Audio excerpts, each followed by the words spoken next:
చూడండి, మహాభారతం మీకు తెలుసా? తెలుసు. కౌరవ సభలో దుశ్శాసనుడు ద్రౌపది చీరలు ఊడదీశాడు, శ్రీకృష్ణుడు వచ్చి చీరలు ఇచ్చాడు. ఇందులో ఎవరిది తప్పు, ఎవరిది ఒప్పు? చీరలు ఊడదీసిన దుశ్శాసనుడు తప్పు, చీరలు ఇచ్చిన శ్రీకృష్ణుడి ఒప్పు. కాదు, శ్రీకృష్ణుడిదే తప్పు. ఆయన నిజంగా దేవుడైతే దుశ్శాసనుడి చేత ఆ పని చేయించడమే తప్పు. మా ఇంట్లో కూడా ఆ భగవంతుడే సృష్టించిన పనికి మాలి మనిషి ఒకడు ఉన్నాడు. ఆయన పేరు నాన్న. మా కుటుంబం గురించి పట్టించుకోడు.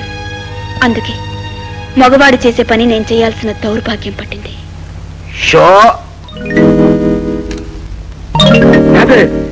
తీసుకో మీ అన్నయ్య ఎరా రాజు, మార్కెట్కి వెళ్లకుండా ఇక్కడ పేకాడుతున్నావు అనమాట. కొన ఇదిగో నీ నెల జీతం. ఓ 2 నిమిషాల ముందు ఇచ్చుంటే ఇంకో 2 రౌండ్లు డంకా పలా చేసుకునే వాళ్ళం కదయ్యా. బసోప్ప గారు ఊరికే జీతం ఇస్తంటే నీకు అట్టాగే ఉంటుంది. ఓర్నియా, నువ్వు ఇయరింగ్ మొదలెట్టా వెళ్ళవయ్యా. డబ్బు డబ్బు అని ఎడుతుండవుగా, ఇదిగో తీసుకో డబ్బు. నీకింత డబ్బు ఎక్కడిది? ఏ తప్పుడు పని చేయడానికి ఒప్పుకున్నా? ఏం చేసి సంపాదిత నీకేందుకే?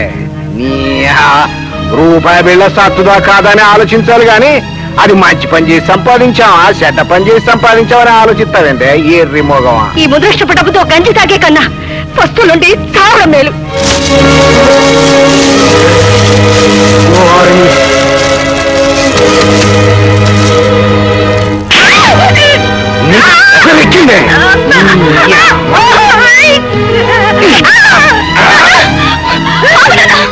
ఉండమ్మా, దీని అంతు తేలుస్తాను. ఎందుకు ఎందుకు నాన్న?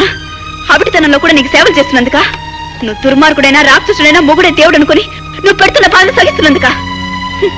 పూట గడుస్తున్నప్పుడు పళ్ళె ముందు కూర్చోవటం, పూట మొదలైనప్పుడు ప్యాకెట్లో కూర్చోవటం అలవాటనే నీకు. భార్య బిడ్డ అనుబంధం ఆత్మీయత ఉన్నాయని ఎలా తెలుస్తుంది? ఓర్ని, నువ్వు కూడా ఇయరింగ్ మొదలు పెట్టావన్నమాట. చూసే, కన్న కూతురుతో మాటలు పడ్డాక కడివెడి సారదా అయితే తప్ప ఈ బాధలు తీయరు.